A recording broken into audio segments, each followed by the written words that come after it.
नमस्कार, मैं doctor Monika Shahjan, MO RBSK CHC Rangal Ayurveda learning platform में आप सभी का मैं स्वागत करती हूँ। आज के इस ब्लॉग में मैं बताऊँगी आयुर्वेदा के अनुसार सर्वाइकल पेन किन किन कारणों से होता है और इसके क्या क्या लक्षण होते हैं। So if you love my channel please like it and subscribe it. मेरे चैनल को लाइक कीजिए और सब्सक्राइब कीजिए।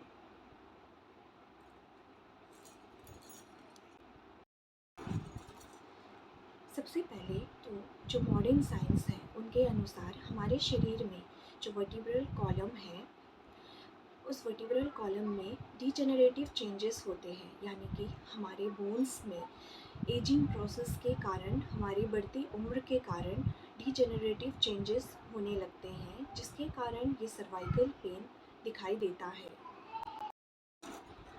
हमारे शरीर में जो वर्टिब्रल कॉलम है उसके बीच में से जो स्पाइनल कॉर्ड पास होती है उसमें भी कुछ चेंजेस हो सकते हैं, या फिर जो इंटरवर्टिब्रल डिस्क है यानी कि दो वर्टिब्रा के बीच में जो डिस्क होता है उस पर दबाव पड़ने के कारण भी सर्वाइकल पेन हो सकता है, या फिर जो नर्व उसके सराउंडिंग में होते हैं या उस नर्व के कंप्रेशन से भी सर्वाइकल पेन होने के चांसेस हैं।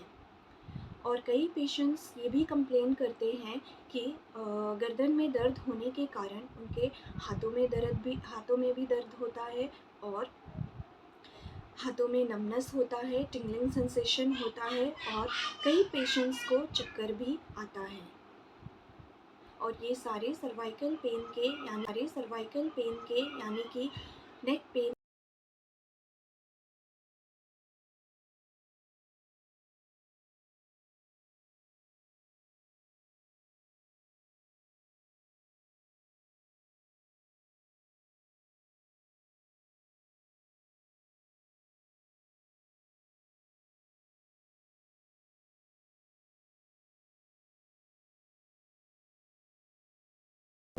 को नॉर्मल गर्दन दर्द समझकर घर में ही योगा या एक्सरसाइजेस करने लग जाते हैं, जिससे कुछ हद तक तकलीफ़ कम तो हो जाती है, बट कई बार क्या होता है ये जो तकलीफ़ है ये और भी बढ़ जाती है।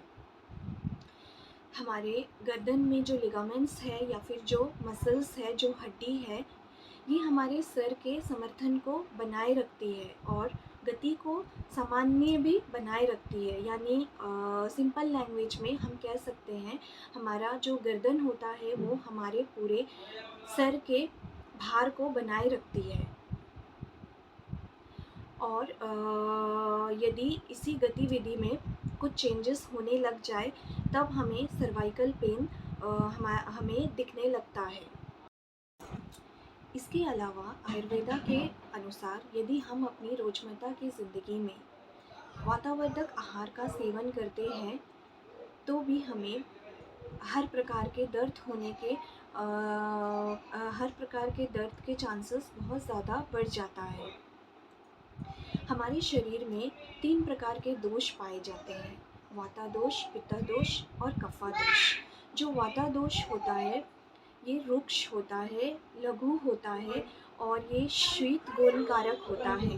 यानी कि सिंपल लैंग्वेज में यदि मैं समझाऊँ आप सभी को, तो अभी जैसे ठंड का क्लाइमेट चल रहा है, यानी कि इस क्लाइमेट में वाता दोष ऑलरेडी बढ़ा हुआ होता है, और जब इस दौरान आप वातावर्धक आहार का सेवन करते हो, जैसे कि कोई भी फ्रिज का खान पान जो आप तुरंत निकाल कर खाते हो, कोई भी रुक्ष आहार जैसे कि बाहर से जो फास्ट फूड्स होते हैं, चिप्स होते हैं जो अक्सर बच्चे खाते रहते हैं, बड़े भी बहुत शौक़ से खाते हैं, तो इससे हमारे शरीर में वाता दोष बढ़ जाता है।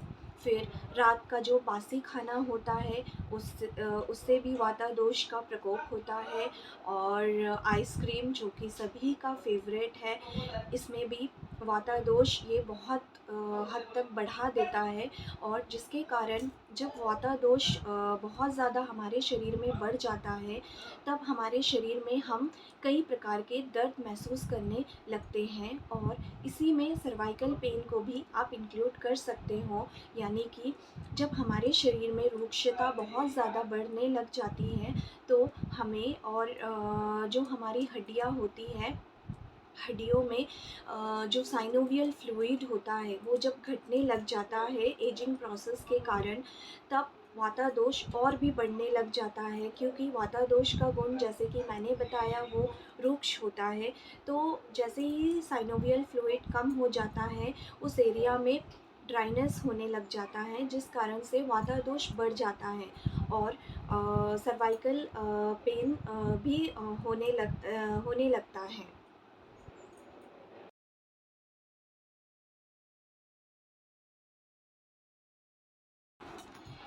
इसके अलावा सर्वाइकल पेन के और भी कई लक्षण होते हैं।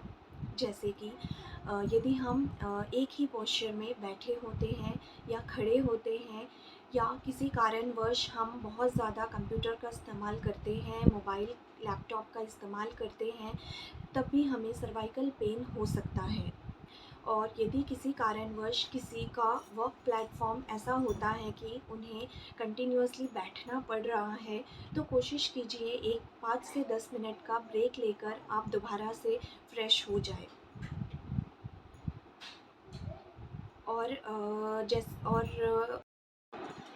सर्वाइकल का पेन के कारणों में और एक कारण है, यानी कि स्ट्रेस लेना। हमारी रोज़मर्रा ज़िंदगी में हम इतनी ज़्यादा बिज़ी लाइफ है हमारी कि हमें रेस्ट करने का टाइम नहीं मिलता है, जिस कारण से हमारा स्ट्रेस लेवल बहुत ज़्यादा बढ़ जाता है, जिससे वातादोष भी बढ़ जाता है, और इससे सर्वाइकल पेन शरीर में उत्पन्न होता है। तो ये था कुछ कारण सर्वाइकल पेन का। और इसी के साथ में इसमें मैंने कुछ लक्षणस भी आप लोगों को बताया है।